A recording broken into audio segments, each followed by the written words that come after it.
बहनों और भाइयों, उत्तर प्रदेश में कोई सड़क पे नमाज भी नहीं पढ़ता। अब वहां मस्जिदों के भी माइक उतर गए। अगले 5 वर्ष में आप देखेंगे कि लोग भूल ही जाएंगे कि ये भी कोई चीज होती थी, कि चिल्लाहट होती थी, लोग परेशान होते थे, लोग भूल जाएंगे। देखा ना, सुना ना आपने, और यही योगी आदित्यनाथ ने ऑर्डर दे दिया है। दर्शकों, इस रिपोर्ट में समझाते हैं।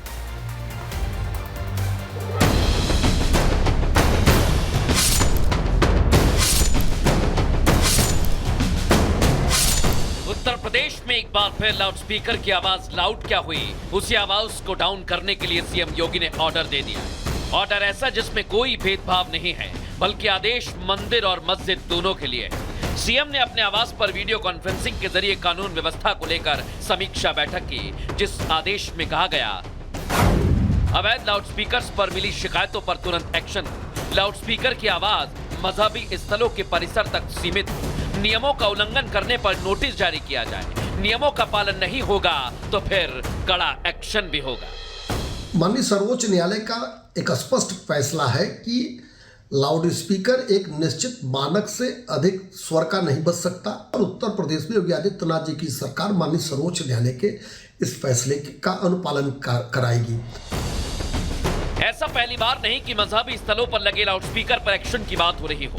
हर साल धार्मिक स्थलों पर लाउडस्पीकर उतरवाए गए, साथ ही उनकी आवाज को कम किया गया है। लेकिन योगी सरकार के इस आदेश के बाद यूपी की राजनीति गर्मा गई है। आरोप लगने लगे हैं कि मजहबी त्योहारों को निशाना बनाने के लिए इस तरह का आदेश जारी किया गया।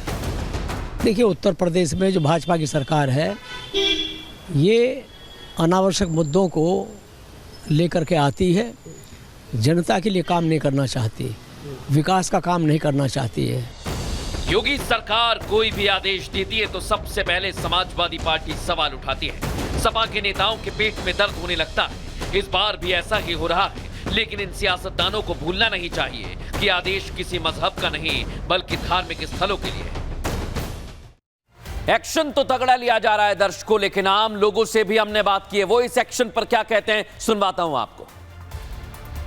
ये फैसला जब प्रशासन बोल रहा है तो उसको हम फॉलो करेंगे। उसको हमारे मुख्य मंत्री कहीं नहीं वही पालन कर सकते हम लोग भैया, है ना। उनका पालन कौन तोड़ सकता है, ये बताइए आप। दोनों चीज का वो कह रहे हैं तो इसका इस्तकबाल है। एक के लिए कहेंगे दूसरे तो उसमें तकलीफ वाली बात है। जो मस्जिद के मंदिर के लिए कह रहे हैं तो उनकी बात सर आंखों पे है। सभी धार्मिक स्थलों के लिए है जो आदेश जारी हुआ है, उसको हमको बहुत संजीदगी से लेने की जरूरत है। सियासतदान अपनी तुष्टीकरण की राजनीति चमकाते हैं दर्शकों, और उसमें वो लगे हुए हैं। लेकिन योगी सरकार के आदेश पर धार्मिक स्थलों से जुड़े मौलाना और साधु संत सामने आ गए दर्शकों। वो क्या कह रहे हैं इस पर, यह आपको जरूर सुनना चाहिए। सुनिए जरा।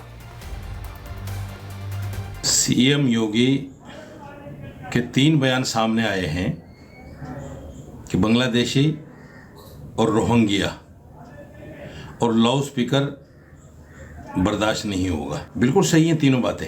निकालिए बांग्लादेशियों को, निकालिए रोहिंग्याओं को, और बताइए आवाम को निकाल करके हमने इतने रोहिंग्याओं को वापस भेज दिया है, इतने बांग्लादेशियों को वापस भेज दिया है। लाउड स्पीकर मंदिर से, गुरुद्वारे से, मस्जिद से, तमाम जगहों से हटना चाहिए। इसलिए हम इसके फेवर में हैं।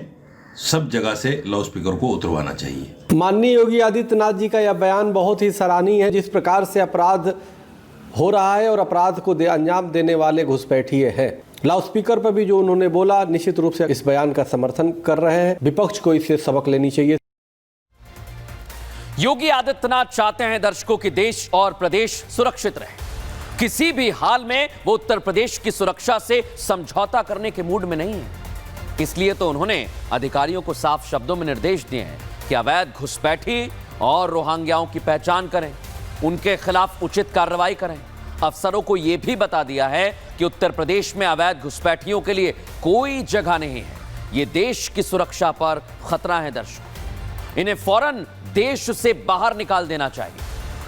लेकिन आज मैं आपको बताता हूं दर्शकों कि योगी आदित्यनाथ का प्लान क्या है। देश में इस समय तेजी से अवैध घुसपैठियों की संख्या बढ़ गई है। यूपी में अवैध तरीके से ये घुसाते हैं। लखनऊ मेयर सुषमा खरवाल का दावा है कि लखनऊ में 2 लाख बांग्लादेशी हैं, रोहिंग्या हैं। सोचिए जरा आप, लखनऊ में मेयर का नगर निगम की टीम के साथ वेरिफिकेशन भी चल रहा है।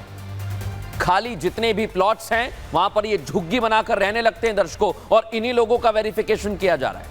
7,335 झुग्गियों में बांग्लादेशी रोहिंग्या घुसपैठिए हैं, सोचिए जरा। और एक एक कर इन पर एक्शन लिया जा रहा है। इतना ही नहीं दर्शकों, सीएम योगी ने कानून व्यवस्था को लेकर जो बैठक की उसमें एक और पॉइंट था, जो था आगामी 30 त्योहार को लेकर। इसलिए यह आदेश जरूरी हो जाता है दर्शकों, क्योंकि आने वाले समय में त्योहार है। अब आपको बताता हूं दर्शकों त्योहार कौन से हैं। दोनों जगह देखिए, 14 मार्च को होली का त्योहार है, इसकी प्रदेश भर में तैयारियां की जा रही हैं। इसी दिन रमजान का दूसरा जुमा है दर्शकों, यानी एक तरफ होली का त्योहार, दूसरी तरफ रमजान चल रहे होंगे। कोई दिक्कत ना हो इसके लिए योगी आदित्यनाथ काम कर रहे हैं। और इसलिए दर्शकों मैं कह रहा हूं, योगी आदित्यनाथ ने अधिकारियों के साथ रात को वीडियो कॉन्फ्रेंसिंग की और निर्देश दे दिया है, क्योंकि योगी आदित्यनाथ नहीं चाहते हैं कि यूपी में किसी भी तरह की अराजकता फैले। सीएम योगी ने जब से उत्तर प्रदेश की बागडोर संभाली तब से कोई दंगा नहीं हुआ, और ये रिकॉर्ड योगी सरकार कायम रखना चाहती है। इसलिए सीएम योगी ने बैठक में निर्देश देने के साथ संदेश भी दिया है।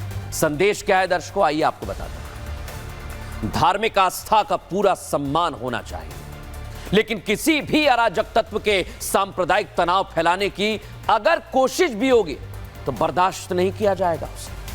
मुख्यमंत्री ने संवेदनशील क्षेत्रों को चिन्हित कर अतिरिक्त पुलिस बल की तैनाती के निर्देश दे दिए हैं। फुट पेट्रोलिंग अनिवार्य कर दी गई है। PRV 112 पूरी तरह से एक्टिव रहेगी। सोशल मीडिया पर भी विशेष नजर है दर्शकों, ताकि कोई भी अराजक तत्व अफवाह ना फैलाए। हमारे सहयोगी साहिल की रिपोर्ट आपको दिखाते हैं। होली के दिन रमजान का दूसरा जुम्मा है, और ऐसे में सीएम योगी ने साफ तौर पे कहा है कि होली और रमजान पे किसी